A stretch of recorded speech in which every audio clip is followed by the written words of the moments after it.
Prečo Zoroslav Kollár zaútočil na Igora Matoviča a Daniela Lipšica? Kto je v pozadí Kollára a o čom mu v skutočnosti ide? Zoroslav Kollár pri svojom vstupe do politiky vytiahol akési správy, ktoré majú dokazovať, že Matovič s Lipšicom či sudcom špecializovaného trestného súdu Buvalom riadili vyšetrovania v roku 2020. Už na prvý pohľad je všetkým jasné, že ide o absolútne nepodarky, vymyslené správy, ktoré dokáže vytvoriť aj 13-ročné dieťa za 10 minút. Spoločnosť Meta, ktorá prevádzkuje službu WhatsApp, odkiaľ akože tieto správy pochádzajú, musí vedieť takéto falzifikáty odhaliť za pár sekúnd, pokiaľ sa jej samozrejme na to vyšetrovatelia opýtajú. Preto pochopiteľne Matovič aj Lipšic podali trestné oznámenia. Skutočné dôvody tohto trápneho útoku Kollára sú ale iné. Za prvé, po zrušenej špeciálnej prokuratúre, či NAKA, zostal ako posledná inštancia spravodlivosti na Slovensku ešte špecializovaný trestný súd. Ten rieši najťažšie zločiny v štáte. Mafiánske skupiny, Sátorovcov, Sikorovcov, Takáčovcov. Riešil aj vraždu Kuciaka a Kušnírovej, či zmenky, za ktoré bol odsúdený Kočner. Rieši Bombica za extrémizmus a riešil tiež Zoroslava Kollára, ktorého odsúdil za korupciu. Dvakrát. No aj veľké politické kauzy, napríklad Kováčika, Kažimíra, Bedéra, Gašpara, všetko to osobných priateľov Roberta Fica. Približne pred mesiacom rozohral diabolský plán minister Kaliňák.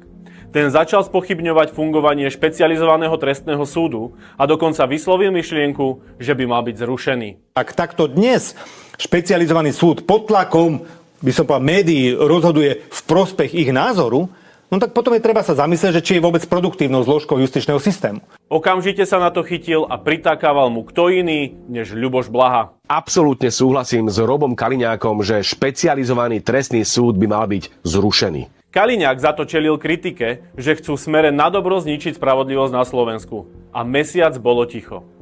Teraz sa tu zrazu zjavil Zoroslav Kollár s jeho trápnymi vymyslenými správami, ktorými útočil na Matoviča, prokuratúru a trestný súd.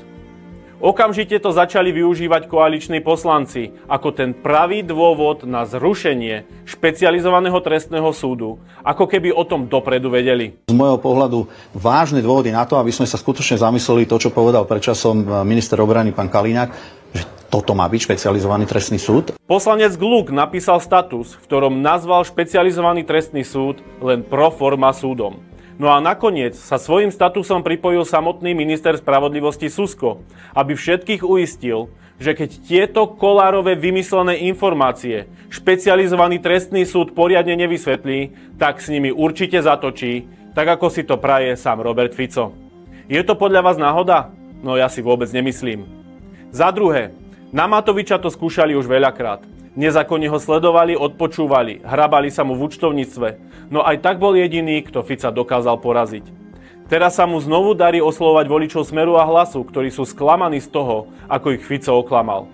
A projektom Prevrat 2027 im dáva novú nádej na poriadnu zmenu. Útočiť na Matoviča cez Kollára a zároveň tie blúdy využiť na zrušenie špecializovaného trestného súdu Fico jednoducho potrebuje, pretože mu ide o krk. Záver je teda absolútne jasný. Fico sa Matoviča bojí a na jeho diskreditáciu použije všetko, tak ako to v minulosti už mnohokrát ukázal. Dokonca existuje podozrenie, že zneužíva aj tajnú službu vedenú Gašparovým synom. Zoroslav Kollár je len nástrojom v rukách Fica na robenie špinavej politiky. Táto špina sa bude valiť najbližšie 2 roky, aby prekrývala brutálne ničenie spravodlivosti, demokracie a nekonečného ochudobňovania ľudí na Slovensku.